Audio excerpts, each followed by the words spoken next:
Hello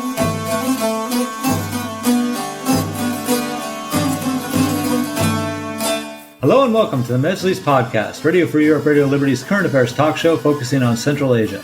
I'm Bruce Pannier, host of the Mejlis and author of the weekly Central Asia in Focus newsletter. The presidents of the 5 Central Asian states were just in Jeddah, Saudi Arabia, for the first ever summit with leaders of Gulf Cooperation Council. Central Asia's relations with Arab countries have been warm since the 5 Central Asian states became independent in 1991, but after Russia launched its full-scale war in Ukraine in late February 2022, there's been a noticeable increase in communications between the two regions. The Jeddah summit symbolically demonstrated the new level of cooperation between Central Asia and the Arab states. What does this cooperation look like between the two regions, and what is involved in it? To discuss all this, I am joined by Aijan Sharshenova, Research Fellow at the Bishkek-based Crossroads Central Asia think tank, and Theodore Karasik, Fellow for Russia and Middle East Studies at Jamestown Foundation, and thank you both for joining me. Aijan, I'd like to start with you. What does the summit in Jeddah tell us about Central Asia's relations with the Arab countries? Great, thank you, and hello. I believe it's actually a great step for the Central Asian countries because, as you know, we're often seen as a backyard of China or backyard of Russia, and all of a sudden we seem to have gotten a lot of attention. I mean, obviously because of the ongoing Russian invasion in Ukraine. But nevertheless, it seems that Central Asian countries are becoming independent foreign policy actors, or at least have seemed like this, and the horizons are really expanding. Obviously, we have had relations with all these countries before. First of all, bilateral diplomatic relations have been established in the 90s, but nevertheless, we're also part of the Organization for Islamic Cooperation. And the GCC summit, I think it's another step. It's an upgrade of bilateral and multilateral relations, and probably an upgrade of the GCC countries' role in the region as well, because obviously they have been contributing as development providers, and there were quite a lot of side meetings between the Central Asian presidents and the leaders of the GCC countries, as well as the Islamic Development Bank. So I believe it's a step in the right direction for all parties involved, and it's a sign that Central Asia is really expanding its opportunities. Thank you. Ted, you've been following the Arab world for a very, very long time. When these Arab states, the ones in the Gulf Cooperation Council, when they look at Central Asia, what's the attraction for them? The attraction by the Gulf states towards Central Asia is in terms of investment strategies and be able to actually work with these countries in order to form a more unified linkage between Central Asia and the Gulf based simply on geography. This has been an ongoing process for the last couple decades, but has really taken off in the last 5 or so years and has been affected, of course, by the Russian invasion of Ukraine. To me, the meeting in Jeddah was a culmination of this very lengthy process that the Gulf has been pushing in Central Asia over the years, and the Central Asian leaders have been slowly coming together to do this meeting in Jeddah. So this is a culmination point, and now we will likely see greater interaction between the North and the South of this particular geographical slice. Okay, and I got a question that I'm going to ask both of you, but I'll start with you, Ted. What is the basis for this cooperation? I mean, what are the two sides really looking for from each other? Go ahead, Ted. The two sides are looking for opportunities in which to recover from the pandemic, which is a major driver of Gulf policy right now. And they're seeking in Central Asia to begin greater investment in advanced technologies and agriculture and solar and so on, at the same time that they're working on investment in oil extraction and gas, etc. There are also transportation corridors that are being discussed, especially at the summit itself in Jeddah, involving Omani plans for some rail routes. And all of this is about the interconnectivity connectivity. And I think that's what both sides are really looking for. Central Asia is looking for routes out, if you will, for exports, whether it's going towards the west, to the east, or to the south. And the Gulf states are looking at Central Asia as an area that they can further grow their investment strategies, because they're investing in every continent right now around the world. And Central Asia, of course, sits in a prime location between China and really the Caucasus and so on. And that to them is a strategic space. Thank you. Aijan, what do you see as the basis of the new cooperation between the Central Asian states and Arab countries? I would probably agree with Ted. I think it's very much to the point that for both regions, it's exploration of what's out there, what's available. It's diversification of their international relations, as well as diversification of their investment opportunities for GCC, obviously. But if you look at the statement that has been signed in Jeddah, it actually highlights some of the key points or key cooperation areas, such as economic cooperation, strategic and political dialogue, multilateral security cooperation, working on renewables, working on climate change, and even I think there was something about environment and sustainability, which is really good. Some of it is quite generic, like peaceful coexistence or tolerance, but nevertheless, I think both sides are actually still exploring what the other side has to offer. But for Central Asia, because I come from the region and I usually view things from that region as well, I think for Central Asia, it's diversification of its contacts, and it's also diversification of its development partners. I don't want to say donors, but definitely partners. And for the GCC as well, I mean, the countries of the GCC are well beyond survival. I think they are well into the phase where they're trying to help others and they're developing development cooperation patterns. And for them, Central Asia is actually a really good area to start expanding the development cooperation horizons and exploring what they could do. And they have actually been quite active in the region. You can ask like any person from Central Asia, they probably have heard of hospitals, roads, power stations, and so on and so forth that have been built with the Arab money, so the GCC money. So in a way, I think it's a diversification of partners beyond the usual Russia, China, EU, and the US. Thanks, and let me follow up with that. Do you sense that there's also that the Central Asians are really looking for a new financial backer, right? I mean, they're all in debt to China to various degrees. Russia has been a leading trade partner for a long time for Central Asia, but now there's a lot of questions about Russia's future and whether it can still play that role. Do you see the Central Asians looking at some of these Arab states as possibly the new banker, not entirely on the level of China, but something in that role? I think so, yeah. But I mean, like, who is not in debt to China? Like, the whole world is in debt to China, including the US. But obviously, the GCC is quite an attractive development partner because GCC does not, attractive to the Central Asian regimes, political regimes, ruling elites, because GCC does not usually attach normative conditions to the development assistance they provide. They belong to so-called non-conventional development providers who offer the help without too many strings attached.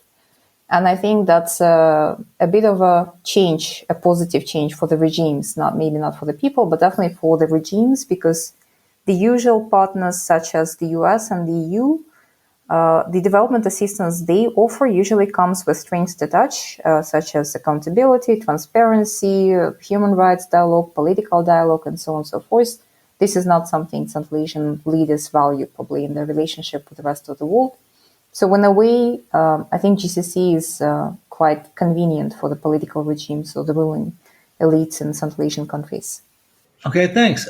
Ted, I want to ask you about some specific investments and projects that some of these Arab countries have done in Central Asia. And I want to start with renewables. And you'd mentioned that, right? That, when you think about the list of potential people to help develop renewables in Central Asia, the Arab states probably wouldn't come to mind. And yet Saudi company Aqua and UAE company Mazda are huge in some of these Central Asian countries. Can you talk about their role and other companies that do that?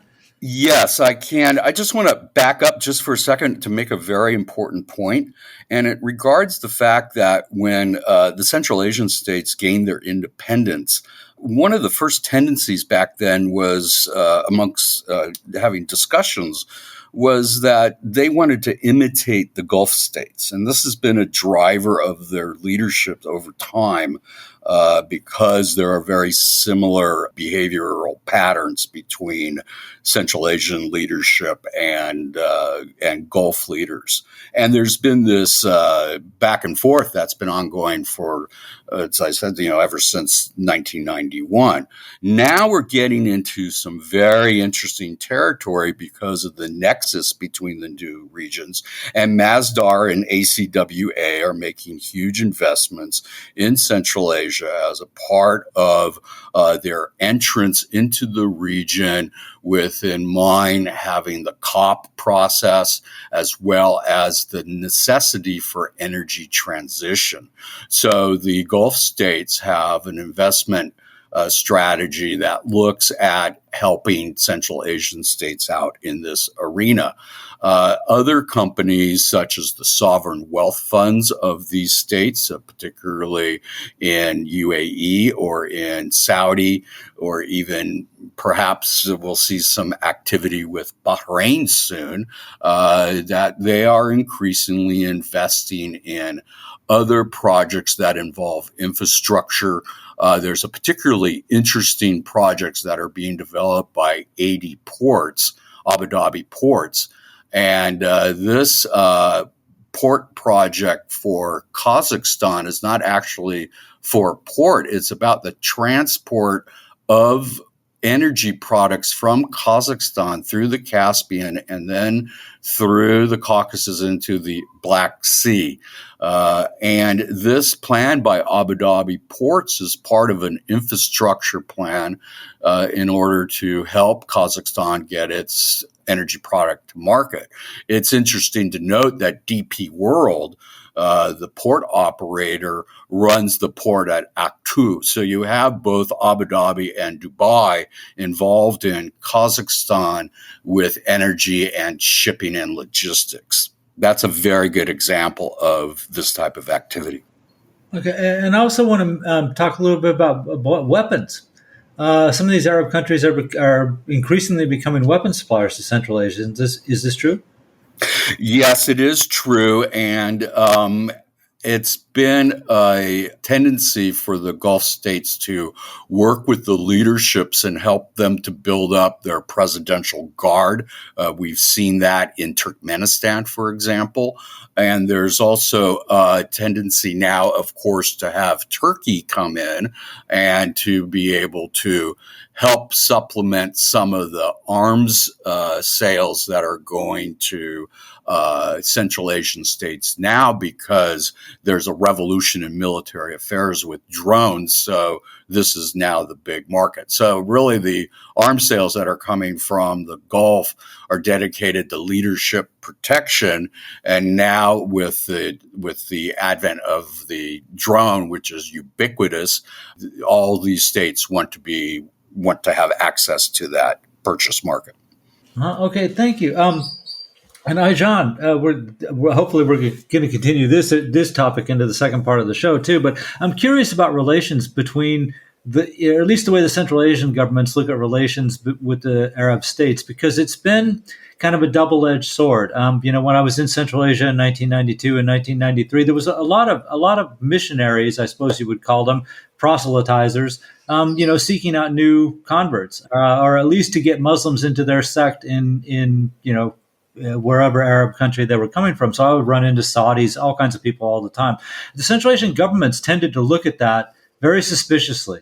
And even to this day, it's very difficult for someone who wants to study religion, Islam, to study in an Arab country, right? And they won't, in a lot of countries, they won't let these people become mullahs or muftis or anything if they studied that. So, what about the religious aspect of this? I mean, they're all Muslim peoples, and yet the Central Asian governments seem to view interaction with religions in the Arab world with great skepticism. I think, yeah, that's probably was the concern in the early 90s. But since then, I think things have changed. And also it varies from country to country. So obviously, Uzbekistan, Turkmenistan are probably a bit harsher in terms of the freedom of religion and freedom of belief.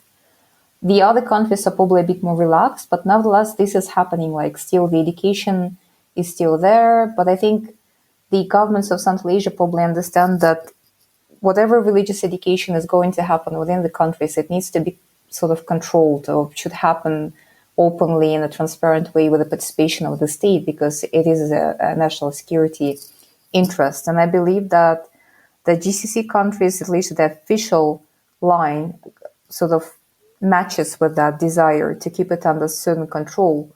And most of these missionaries, even though there are unproved ties to certain governments in the Middle East, I think it's quite difficult to say that they have been sponsoring more of the extremist or fundamentalist strains of Islam in the region and around the world as well. So it's quite difficult to say anything without any backup, so to say.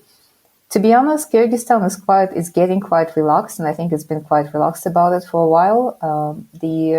The religion is definitely playing a bigger role than it did in the early 90s. People have access to the information. There are more sort of ways to practice Islam in the country as well. I think same happens to Kazakhstan. Kazakhstan, Kyrgyzstan are often very similar in this regard. Uzbekistan, Tajikistan probably similar in a way that it's still controlled by the state. Turkmenistan, honestly, is like a black hole still. We don't get too much information from there, at least like reliable, verified information. So I honestly don't know how things are with religion and religious education in Turkmenistan.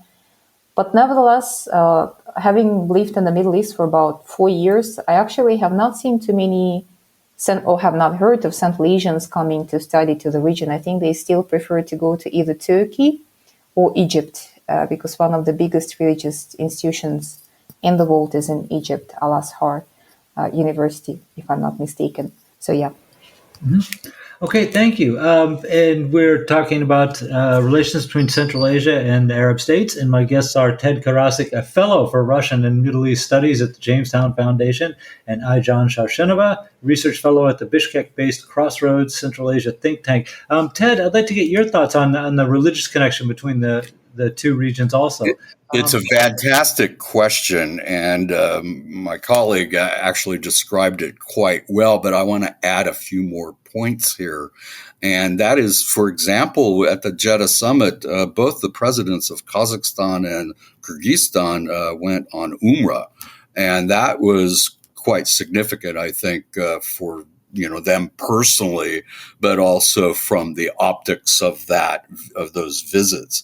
And this is in a pattern with Central Asian leaders who more frequently go on Umrah to Saudi as part of their devotion to God and country, if you will. Now, having said that, the Gulf states have typically used soft power programs in Central Asia to do religious-styled work, if you will.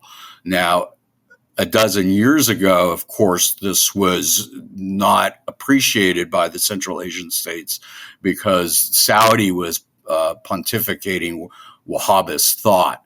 But Saudi's gone through a complete 180-degree turn in this religious discourse and now uses outreach programs through, let's say, the Muslim World League or something or similar organization to do more soft power meetings and discussions about the role of Islam in society.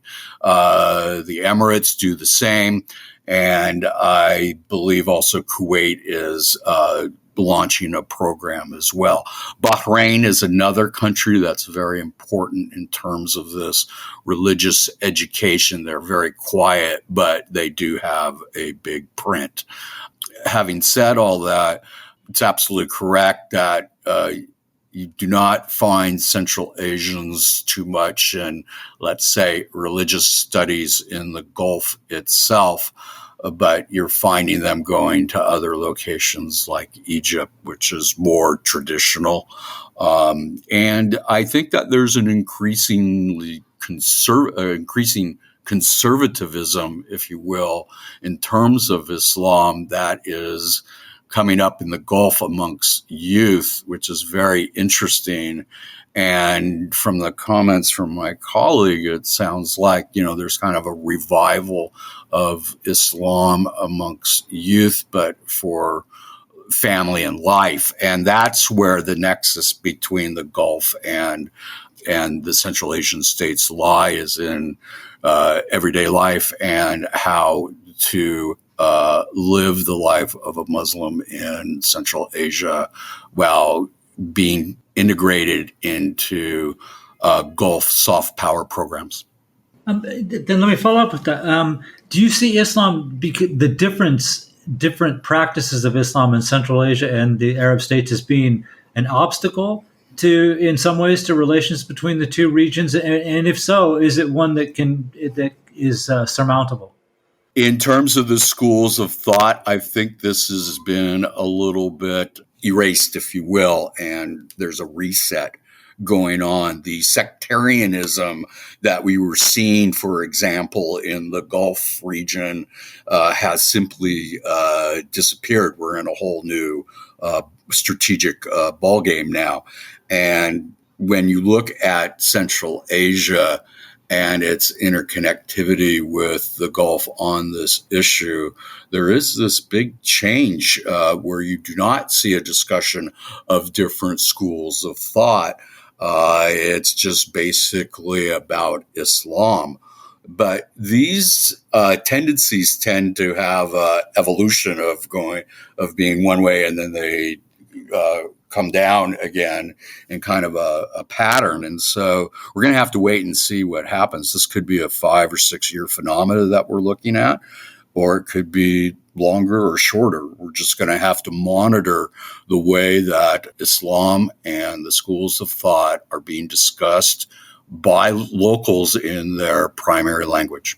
Thank you. And John, the same question to you too, because I know in a lot of cases, Central Asian leaders and leading clerics in Central Asia too have criticized some of the behavior of worshipers, because they said, that is an Arab custom. It's not our custom. We have our own traditions. Do you see that as being a problem going forward in relations? I think we need to differentiate between the narratives that are practiced by the leaders of Central Asian countries within the country and outside the country. I don't want to call it hypocrisy, but when it comes to external relations, they usually keep those concerns to themselves and generally seem to be inclined towards an official level collaboration, quite open-minded about what they accept. But then if you look at the leading denominations of Islam within the countries, it's mostly Sunni. So Bahrain is very much almost 50-50. There are no exact statistics on the other countries, but they have quite considerable Shia populations. While in Central Asia, that is not the case.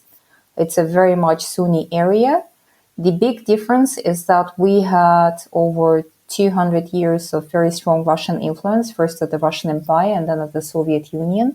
So obviously that has distorted a lot the practices of Islam and the memory of Islam. I think the conversations are still ongoing, but they're very much domestic, and they're usually happening within the countries, within the civil society, within the academic community as well. What is the practice of Central Asian Islam? How is it different from Arabic Islam, from the Gulf Islam? How is it different from the global Islam? How is it different from the Russian Islam? Because Russia is a multi-confessional state with a big proportion of Muslims as well. So I think the conversations are ongoing, and it's a work in progress, and it's a fluid thing, always changing, always dynamically shifting. But I don't think it's an impediment to relations with the GCC countries. If nothing else, I think the Central Asian leaders would probably be appealing to the fact that they come from majority Muslim countries, and even the fact that the majority of the leaders actually went on Umrah, as Ted noticed. I think that's playing a double role. On one hand, it's a way to probably do something personal for the presidents, but it's also a public statement saying that we show respect to the custodian of the two holy cities. And we take the opportunity to confirm again that we are Muslims. So we are sort of one blood or one culture, we share values. So I think it's not an impediment. To the opposite, I think it's actually a way, it's a point of contact or a platform to connect better, bigger, deeper. Thank you, especially because you've helped me transition into my next point. For more than 30 years, although the Central Asian countries have had good ties with the Arab states, like the Arab states, for the most part, were kind of on the margins, right? I mean, the big partners in Central Asia were China and Russia. Now, Russia's war in Ukraine has caused a international affairs realignment across the globe, pretty much. Yes, indeed. We actually had an event in a Bishkek institution, and we had a colleague of ours, Plamen Ponchev, and he made a really good analogy. So he was describing a theater, and you sort of have like a first row observers or the audience, and then second row and third row. So in the case of Central Asia, the GCC countries were probably sitting on the second or even third row as middle powers, but a bit removed geographically, a bit removed culturally as well, thanks to the Russian influence and, centuries of being pretty much apart intellectually and physically as well. But they are paying more attention now. And if before it was a bit of a struggle for them to understand even where we come from, I think nowadays they have a better understanding of the region.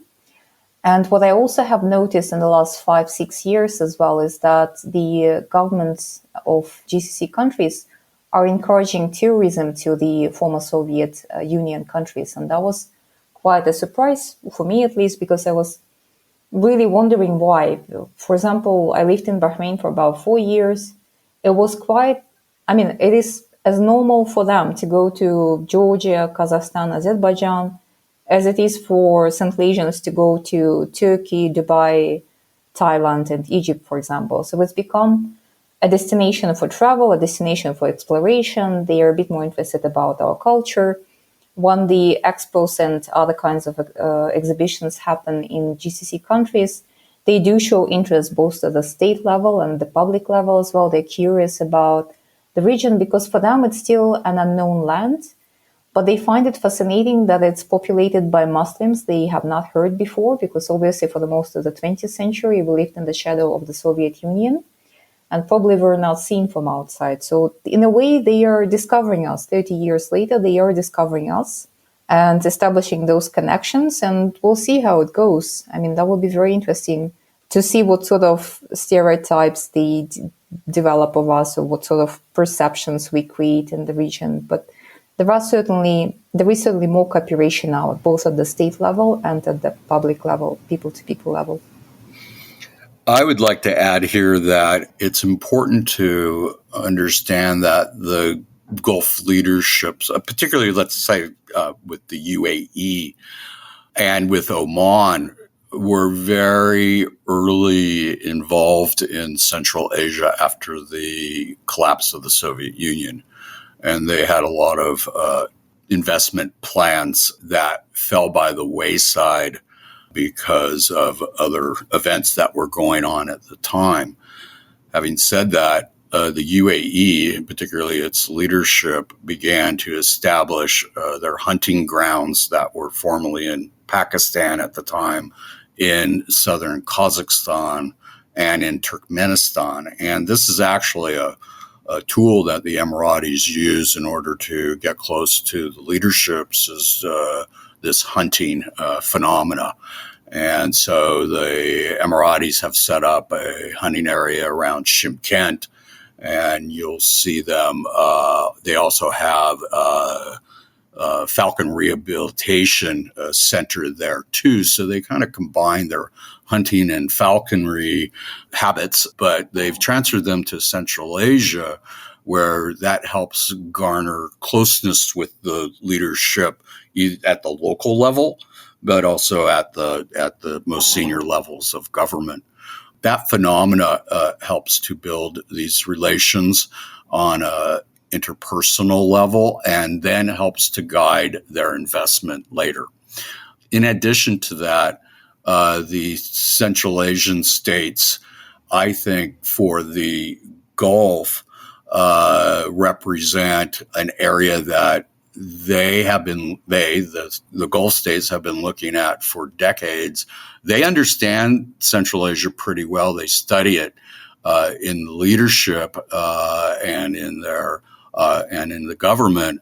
And so they have a pretty good understanding of Central Asian states and various areas or parts of some of these countries where they want to invest. And that, can look at gold, it can look at other minerals and so on from earth sciences that are part of Gulf economic desire to have greater influence and to bring strategic minerals to market. The question here becomes, how does this fit into Chinese plans? Because China is there too, and there's sometimes a nexus between the Gulf states and China in the Central Asian states that we're really going to have to watch in the coming years, because China is really pushing westward. And the Gulf states, of course, are all signed up to BRI. So this is something that I think will pull all these countries closer together. And it's all really based early on from this falconry. Oh, thank you. Interesting. And okay, so let me ask one of my last questions, and then I'll give you guys a chance to make some comments of something I might have missed. But are any of the Arab states a model for the Central Asian governments in some way or another? I mean, when they look at that, we've heard comments that kind of said that when the Central Asian governments were thinking of how to organize their society, how to rule or govern the country, that there's some examples that they take from the Arab states. Do you see that as some of those states as being a model for governance in Central Asia? Start with you, Ted. Yes, I absolutely see it as a model because of the way that I've been approaching the research and talking to the policymakers and stakeholders over the last few decades, that there's definitely the Central Asians want to imitate, if you will, the Gulf states, and the Gulf states know that. And so it's also important to remember that at the very basic level, these are all big families and tribes and so on that are beginning to interact together more and more frequently. And I think it's important to take an anthropological view of this phenomena in order to better understand what is going on between them. The Central Asian states, there's no doubt that they're copying the Gulf states. And I think a really good example of the interactivity between them is between, let's say, Kazakhstan and UAE, because Kazakhstan has the Astana International Finance Center, which is tied with the finance center in Abu Dhabi and the one in Dubai. So that makes a very interesting triangle of investment opportunity. And by the way, I should point out, I know I'm going from tribe to Bitcoin, but you have Bitcoin and other types of monetary tools that are being developed between these two regions that really changes the shape of commerce and pulls them together. Well, thanks, and good going from tribes to Bitcoin. That's well done. John, same question. When the Central Asian governments look at the Arab states, do they see is there something there that they think is a model for their own style of governing the country? I wouldn't say so. First of all, it's structurally very different societies and very different political regimes. I think the GCC is very different from the rest of the Middle East and North Africa as well, due to the petro wealth, extreme petro wealth, which actually allows them to sustain the political systems they have within their countries. In addition to that, it's centuries and centuries of a ruling tribe or ruling elites being in power and the rest of the society agreeing to that, so sort of a social contract in a way. Well, we don't have that, and we have certainly had a very different 20th century. And as much as the tribe and clan politics are attractive, I don't think we have very strong affiliation or very strong identity or tribal identity as probably some people would like us to have, but we really don't, because it's Honestly, I cannot name, like, I can name all the tribes I might belong to, but that's a lot of tribes. And if you belong to too many tribes, you don't belong to any, really. And I think that's the case with the political leadership as well. What they do, or where there are some points of contact as well, I think it's the lifestyle. I think that's where there is an aspiration of this luxurious lifestyle that's associated with the Gulf life, Khaliji life, not the North African or the rest of MENA, but definitely the Khaliji lifestyle is very attractive. The level of services, the level of healthcare, the level especially of private medicine, the level of investment and businesses that are run in the Middle East, the architecture is probably also quite attractive. The fashion that comes from there is quite attractive too. And you need to understand, the travel destinations for Central Asians. One of them is Dubai. So a lot of those luxurious lifestyles that come, they usually were seen in Dubai. So it's very Dubai style, not like Bahraini style, not Omani, but very much Dubai. But where the GCC might lead, actually, and surprisingly enough, I think it's actually the clean energy, the transition. Obviously, they are not where they should be, given the wealth and given the issues they face in terms of climate change. But at least there is at least political declaration and commitment and will and sufficient investment into developing green energy, supporting energy efficiency, renewable energy, and so on and so forth. And I think this is something to look up to. Even though they are still on their way, I think it is something that Central Asian countries could learn from. And I think Masdar has become really a miracle in the world of sustainable energy. I mean, I know it comes with its own difficulties when you look deeper or closer into it, but it's just the scale of it, the largesse of the project. It's very much attractive. And I think this is something that could be a model for Central Asian governments to learn from. And I think the GCC countries are very keen to share their knowledge as well and their achievements that they have got so far, because again, it was mentioned in the joint statement. So obviously they're quite proud of the achievements they have done in this area, and they're happy to share it with the rest of the world. And I think Central Asia is a good candidate being that rest of the world.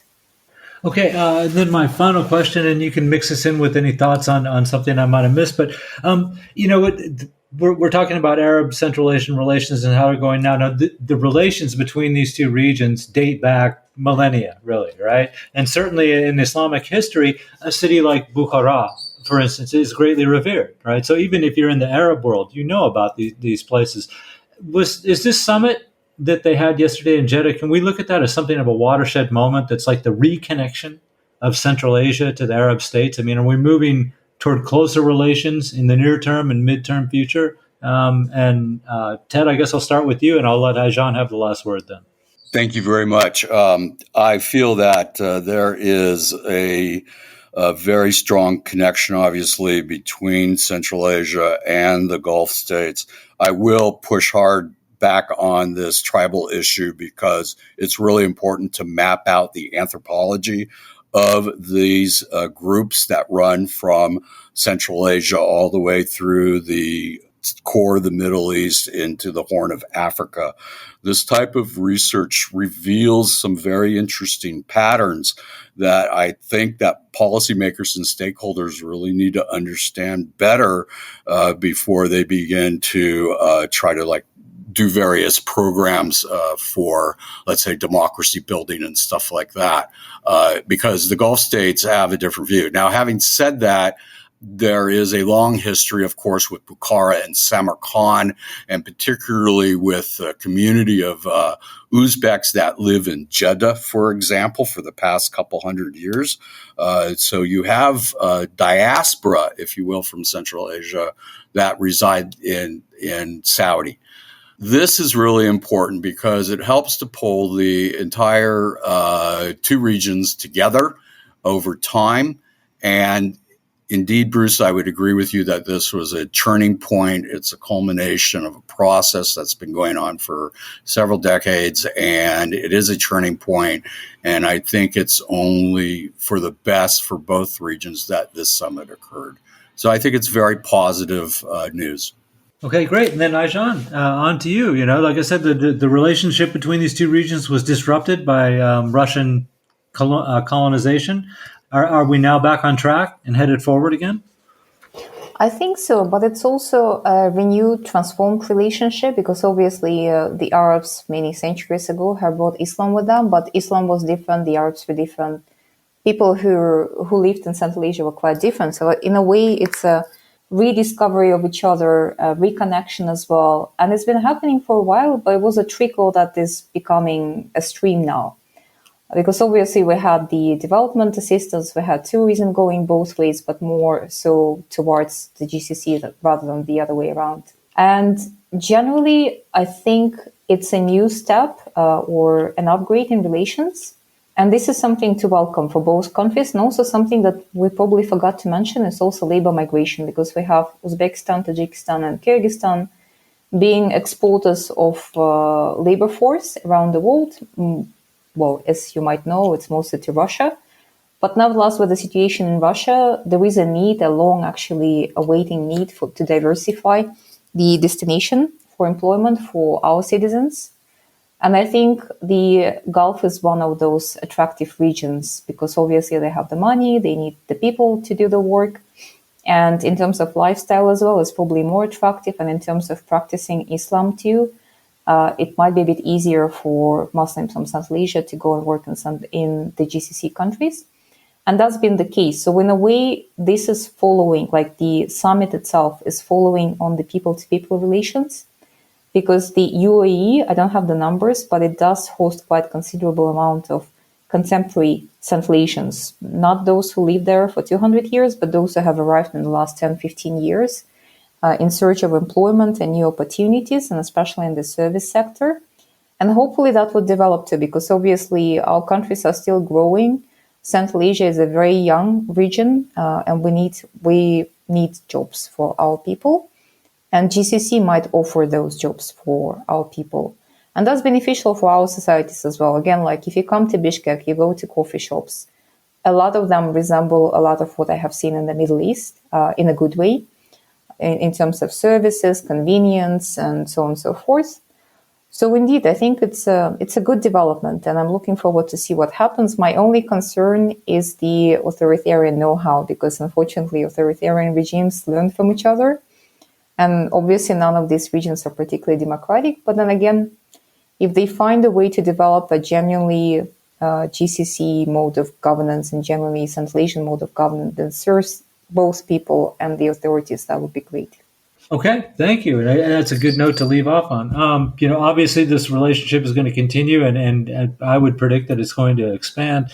So I'll be glad to have you both on the show again to kind of bring us up to date sometime in the near future. But for now, I thank you very much, Aijan and Ted, for being on the program. And a big thanks, as always, to Nathan Shoemaker, our Majlis podcast producer in Washington, D.C., and a reminder, you can subscribe to the Majlis podcast or the Central Asian Focus newsletter by visiting Radio Free Europe, Radio Liberty's website at rfarl.org.